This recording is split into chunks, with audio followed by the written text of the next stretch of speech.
B. Collins. Peter B. Collins, news and comment. It's Wednesday, December 11th, 2019, just 2 weeks till Christmas. The Inspector General appeared before the Senate Judiciary Committee today, and Michael Horowitz left me with two big takeaways. Number one, the FISA court must be abolished. It has no place in our system. And accountability for media malpractice since Trump took office may have begun, and maybe it started and ended, but we shall see. So, even Lindsay Graham, who I am loath to agree with on anything, shares my view that the Inspector General's report shows that the FISA court has been lied to by the FBI in the Russiagate case, and we know of many other cases. And to me, this really is a pivotal moment where, putting aside all of the partisan politics and the impeachment and love or hate Trump, this is an institution that's got to go. And I hope that we can build bipartisan consensus coming out of this moment. But I doubt it because of the nature of how things work in Washington, and that if Republicans want to dismantle or reform the FISA court, Democrats will oppose it for purely partisan reasons. I've linked in the show file for today's podcast to a great piece by Charlie Savage. I think he's one of the better reporters at the New York Times. And in a news analysis piece, he writes that the Inspector General's report amounted to the most searching look ever at the government's secretive system for carrying out national security surveillance on American soil. And what the report showed was not pretty. It uncovered a staggeringly dysfunctional and error-ridden process in how the FBI went about obtaining and renewing court permission under the FISA court to wiretap Carter Page. Here's a quote from Hina Shamsi of the ACLU. The litany of problems with the Carter Page surveillance applications demonstrates how the secrecy shrouding the government's one-sided FISA approval process breeds abuse. The concerns the Inspector General identifies apply to intrusive investigations of others, including especially Muslims, and far better safeguards against abuse are necessary. Yes, this is not an isolated case. In the hundreds of so-called domestic terrorism investigations that have been launched against Muslim Americans, we do not know the extent to which the FISA court has bent to the requests of the FBI and permitted surveillance in cases that are clearly frame-ups. And that's not all. Reggie Walton, who is a very hardline conservative judge who was the top judge at the FISA court for several years, he repeatedly complained about defective applications, about misleading information, and the court's inability to properly evaluate the credibility of the applications brought before it. Returning to the Savage article, most of those targets never learn that their privacy has been invaded, but some are sent to prison on the basis of evidence derived from the surveillance. And unlike in ordinary criminal wiretap cases, defendants are not permitted to see what investigators told the court about them to obtain permission to eavesdrop on their calls and emails. Now, one anomaly is that the first attempt to get a FISA warrant on Carter Page was rejected by the court. But according to the stats from 2018, government records show that the court denied only one application out of 1,080. Defenders have argued that the low rejection rate stems from just how well the Justice Department polices itself and avoids presenting the court with requests that fall short of the legal standard. That is such bullshit. And the Inspector General found major errors, material omissions, unsupported statements about Page in the materials that went to the court. FBI agents cherry-picked the evidence, telling the Justice Department information that made Page look suspicious and omitting material that cut the other way. And last night I read another 100 pages of the Inspector General's report, and it substantiates that. They were careless to the point of partisanship with the rebuttals that Carter Page offered, with contrary evidence that surfaced, including information that the elements of the Steele reports that were used to support the Carter Page FISA wiretap applications had been repudiated by one of the underlings who worked for Christopher Steele. We don't know who that person is or where they are, but that's what the report says. So Lindsay Graham opened the hearing today, and I thought Rudy Giuliani was going to show up, but not so far. With a 40-minute tirade. And some of what Graham had to say, well, it reverberates with me. Now, he says, I'd hate to lose the ability of the FISA court to operate at a time probably when we need it the most.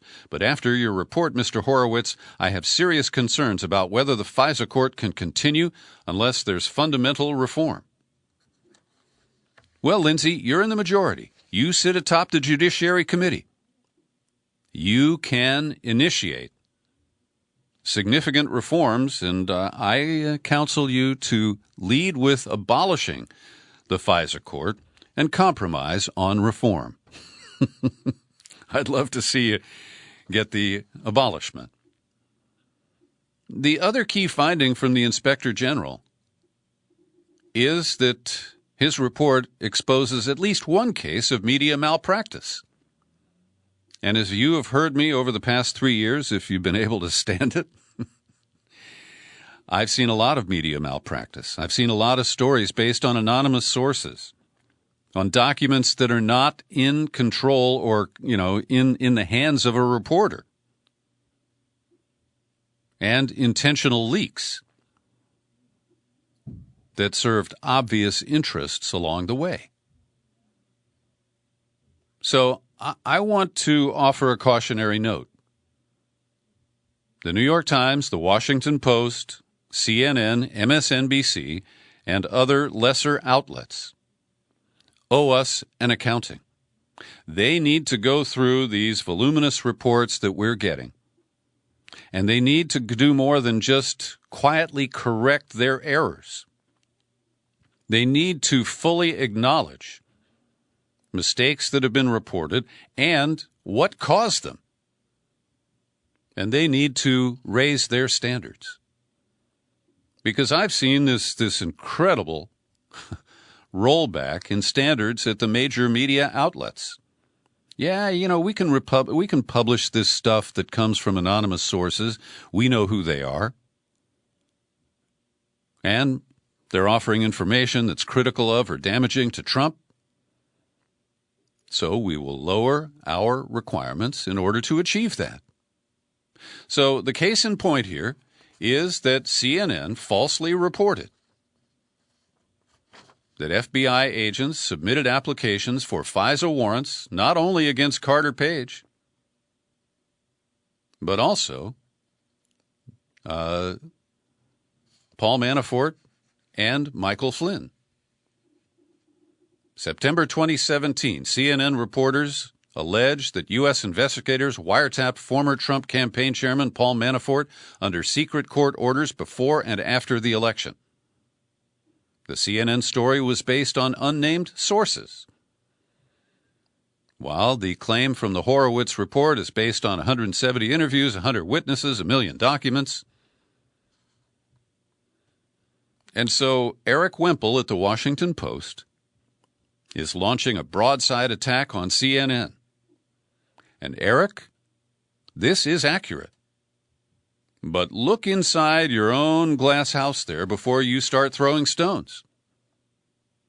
And Wemple correctly notes that this mealy-mouthed editor's update, or what do they call it, an editor's note, that was appended to the report that nobody is looking at anymore, right, from 2017? Quote, on December 9, the Justice Department Inspector General released a report regarding the opening of the investigation of the Russian election interference in Donald Trump's campaign. In the report, the IG contradicts what CNN was told in 2017, noting that the FBI team overseeing the investigation did not seek FISA surveillance of Paul Manafort. So CNN is content to report that their report has been contradicted. But they are not correcting their story. They are not drawing attention to it with an apology. And they have not begun an internal investigation to evaluate all the rest of their shoddy reporting that has occurred since Trump was sworn in. And I hope we do see accountability.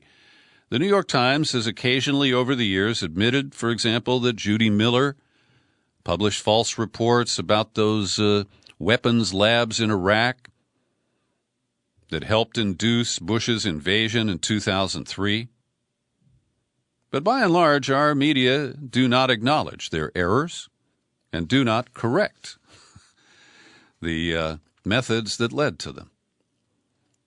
So the Attorney General, Bill Barr, is slamming the FBI, and he also criticizes his Inspector General for the parts of the report indicating that it was warranted to open an investigation after they got word from Alexander Downer, the Australian ambassador to London, that he had had drinks with George Papadopoulos and heard this rumor about Russia having Hillary Clinton emails. Bill Barr, quote, I think our nation was turned on its head for 3 years based on a completely bogus narrative that was largely fanned and hyped by a completely irresponsible press. I think there were gross abuses and inexplicable behavior that is intolerable in the FBI. I think that leaves open the possibility that there was bad faith. Now, I will agree with Bill Barr. There is deserved criticism of both the media and the FBI. But Bill Barr is using his position to advance the false spin of Donald Trump. And so this is a very slippery slope here, because Barr goes on to say that using confidential informants, the FBI, quote, clearly spied upon the Trump campaign. And so we are being spun and misled, but there are germs of truth in these criticisms. Now, Christopher Wray, the latest FBI director, asked if he believed the FBI unfairly targeted the Trump campaign. I do not, he said. I think it's important that the Inspector General found that, in this particular instance, the investigation was opened with appropriate predication and authorization.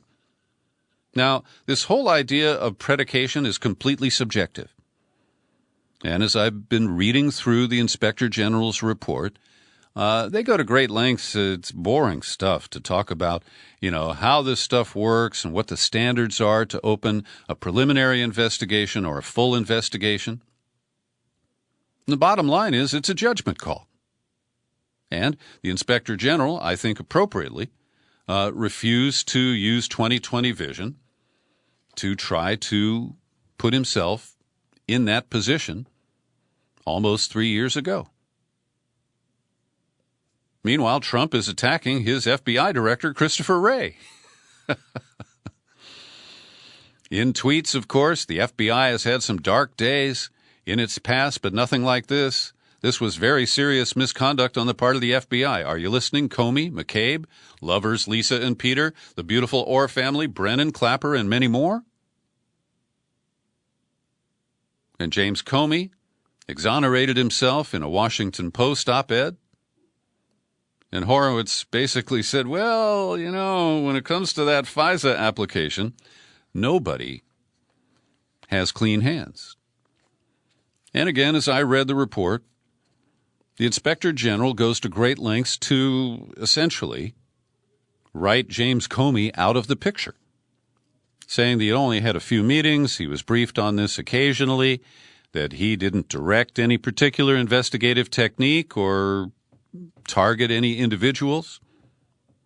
So the report does vindicate Comey personally. But he did sign off on the FISA applications that are at the center of controversy, and rightly so. My longtime buddy Ray McGovern, who has been a sharp critic of the intelligence community after his years of service in the CIA, he writes over at Consortium News today. He basically has put a lot of faith in Bill Barr and in Barr's hand-picked U.S. Attorney John Durham, who is working on his own report about the origins of Russiagate. And I have a lot of respect for Ray, and I've linked to the article. I encourage you to read it. But I do not share his confidence in either Barr or Durham, and I think Ray goes a little too far in embracing Barr's perspective without the kind of qualifiers that I added here a moment or two ago.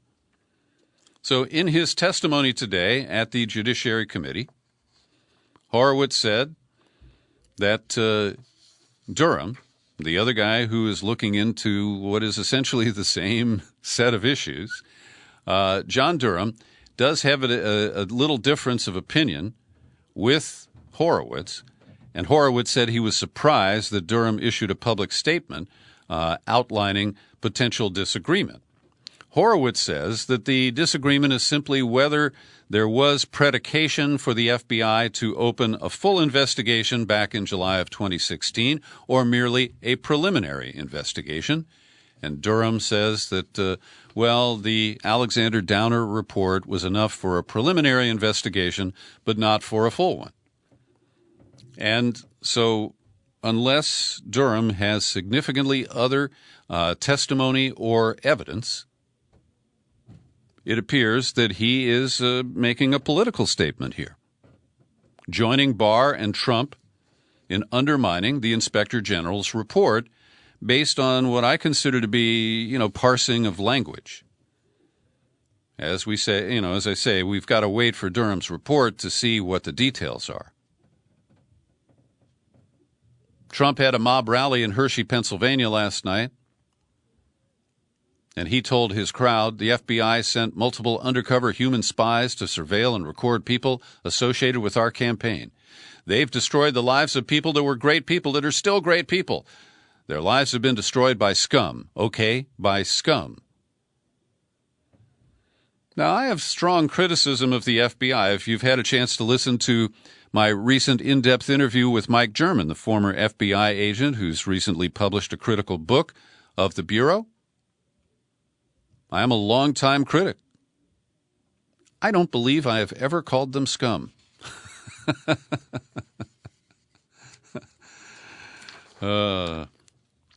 Let's see. Back to Lindsay Graham. He said he has serious concerns about whether the court can continue unless there's fundamental reform. I'm leafing through various papers here that I've highlighted to mention to you. Here's more from Graham. What happened here is not a few irregularities. What happened here is the system failed. The people at the highest levels of our government took the law into their own hands. I don't think that's unfair. But my senior senator, Dianne Feinstein, a staunch supporter of every level of law enforcement in this country, she defended the FBI. This was not a politically motivated investigation, says Di-Fi. There is no deep state. The FBI's motivation was facts, not bias. Well, I'm not so sure about that, Diane. I wouldn't stick your neck out for these knuckleheads these days. Trump, of course, is spinning this as vindication like he always does. And it is not. But that's the way he rolls.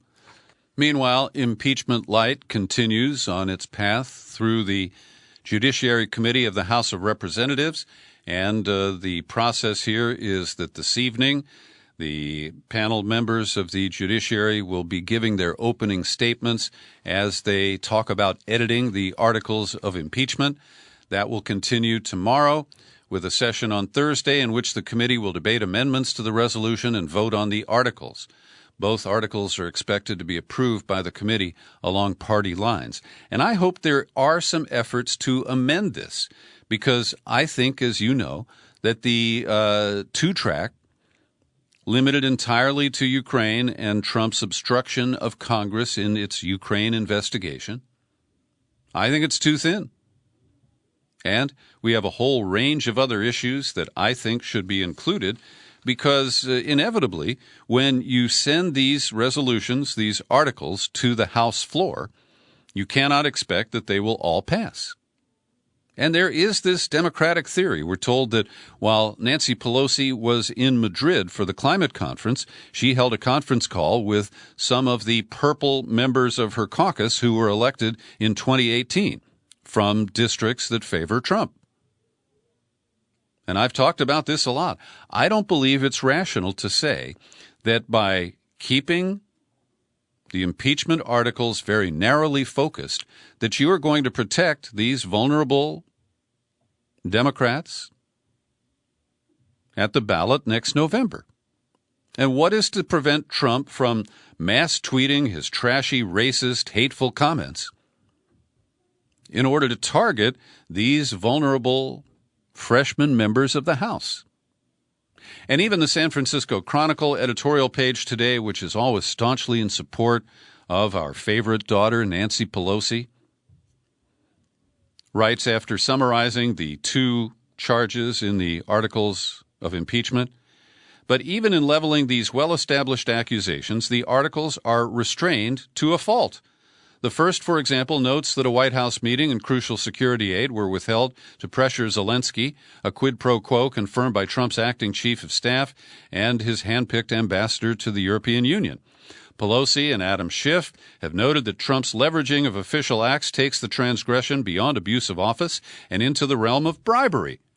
Well, they floated that term, and it is nowhere to be seen in the article of impeachment. They said, Pelosi was the one who introduced bribery as the charge here. And I think it's hard to prove to an average American because, well, no money changed hands. And Trump, because of the way he did it, was clever enough in his extortion that to the average person it doesn't really appear to amount to bribery. The editorial continues, the articles also allude to Mueller's findings that Trump invited and embraced Russian interference in 2016 and obstructed efforts to investigate the plot. Given the Mueller team's investigation, particularly Trump's potentially criminal obstruction of justice, the Democrats' decision to forego any charge on those grounds dances along the boundary between extreme restraint and unilateral disarmament.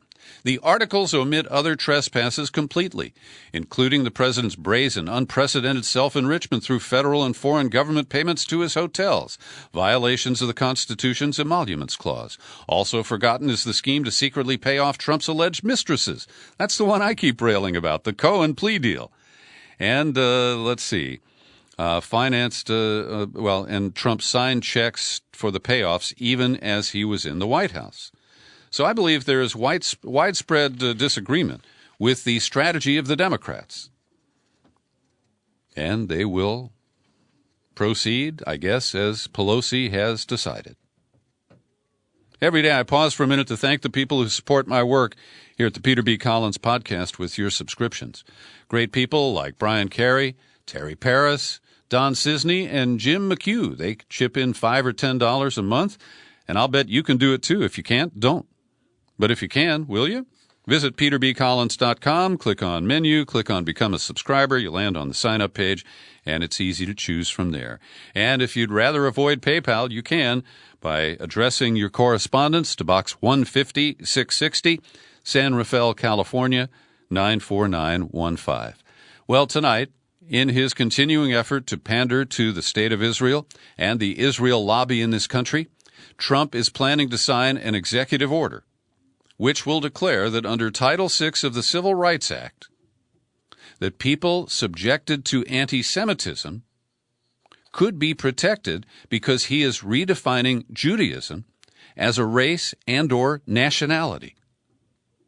Now, this is a very dangerous move not to mention that it's not quite rational. One of the impacts is that they will use a definition of anti-Semitism that includes criticism of the State of Israel. This is deeply offensive. It is a huge incursion into our First Amendment rights. And it is being driven by a guy named Ken Marcus, who is the head of the Education Department's Office of Civil Rights, appointed by Betsy DeVos. And before that, he ran the Zionist Organization of America. He has long been advocating to define Jewry as a race and nationality to expand protections under American law. And the expansion of those rights, those definitions, diminish my rights directly. And as Adam McLeod points out in a nice piece at Mint Press News, this plan will criminalize dissent. He writes, the measure is understood on all sides as an attempt to outlaw BDS, boycott, divestment, and sanctions, and criticism of Israel more generally. The order would mean educational institutions receiving federal money would be subject to losing all funding if the government deems they're not doing enough to stamp out anti-Semitism. And the new bill explicitly states includes criticism of the Israeli government. Under Trump's plan, Judaism will be reclassified as both a nationality and race rather than a religion. And for some, it is little more than an attempt to silence criticism of Israel's apartheid policies and human rights abuses of Palestinians.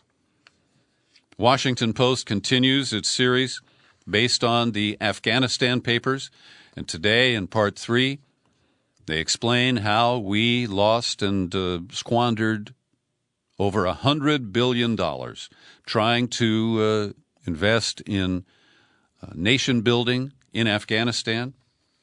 It's a great piece, and when the series is complete, I have secured an agreement with former military man Danny Sherson to come on the show and comment about it. He, of course, is a veteran of the Afghan war, and I'm sure he will have some strong comments.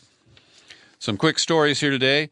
In The Hague at the International Court of Justice, the nominal leader of Myanmar, Aung San Suu Kyi, tried to whitewash their treatment of the Rohingya Muslims, arguing over whether a mere 10,000 victims qualify as genocide.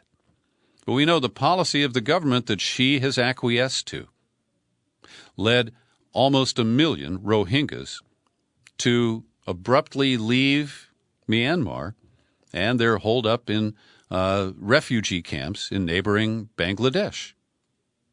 And it's really hard to see a woman who was given the Nobel Prize, I believe, and has been seen as a real defender and fighter for human rights, get down in the mud with the generals who actually run her country. And it also shows a disturbing expression of Islamophobia on the part of Buddhists.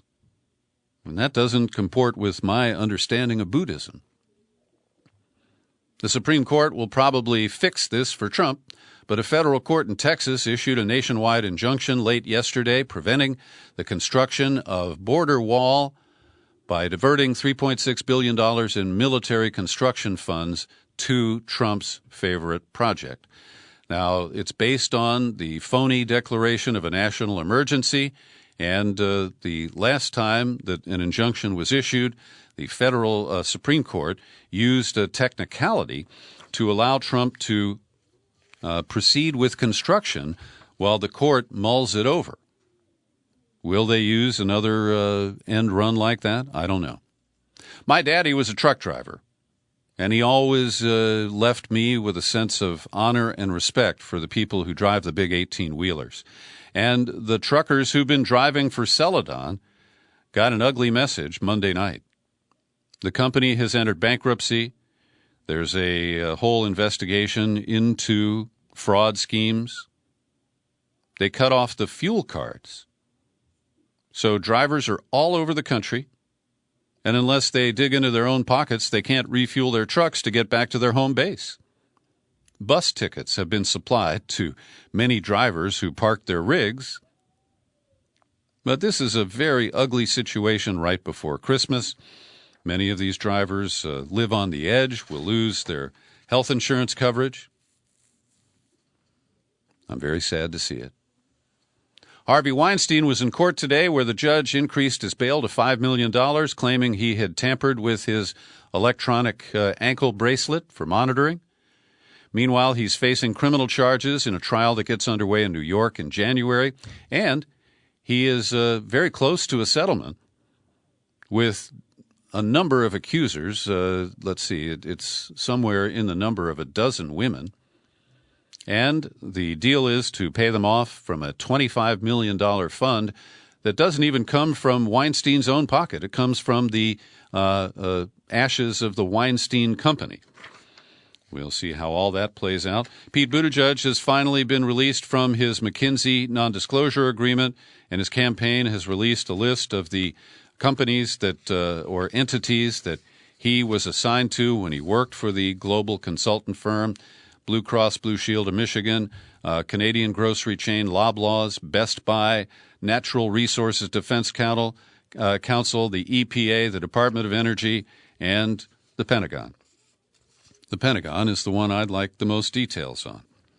I hope some of you have had a chance already to listen to our in-depth interview released yesterday with Greg Palast, the investigative journalist, as we look at the rogue and bankrupt utility here in California, Pacific Gas and Electric, and call for public ownership. And one of the issues that Greg Palast raised is that PG&E has diverted money that was approved by the Public Utilities Commission to bury power lines underground, which may or may not have reduced the wildfires that broke out due to high-tension lines that fell during high winds. And what we've learned is that the company over 10 years diverted $123 million for undergrounding wires to other projects at the company. Now, to be fair, $123 million would only underground somewhere around 10 or 20 miles of cable.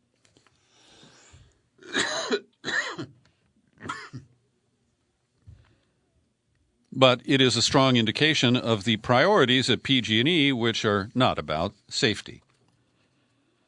Meanwhile, the mayor of San Jose, Sam Liccardo, who we mentioned in the podcast, has gotten quite a bit of support. His entire city council in San Jose has joined a growing number of more than 115 electeds from 58 cities and 10 counties who support the proposal for public ownership of PG&E. And a new poll just released by the UC Berkeley Institute of Governmental Studies and the LA Times shows that voters are divided on what to do with PG&E, but they are united in saying they don't have confidence in PG&E management and they want something different. So some people, 14%, want to split the gas and electricity divisions into two separate companies, selling PG&E to a different utility company supported by 9%. 17% want it to be converted into a state-run agency. They didn't ask them explicitly about the Liccardo public co-op ownership plan. But as you can see, voters know that PG&E is useless. They just haven't figured out what the best course of action is going forward.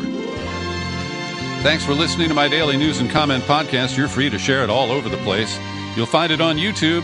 I'm Peter B. Collins. Happy trails to you until we meet again. Happy trails.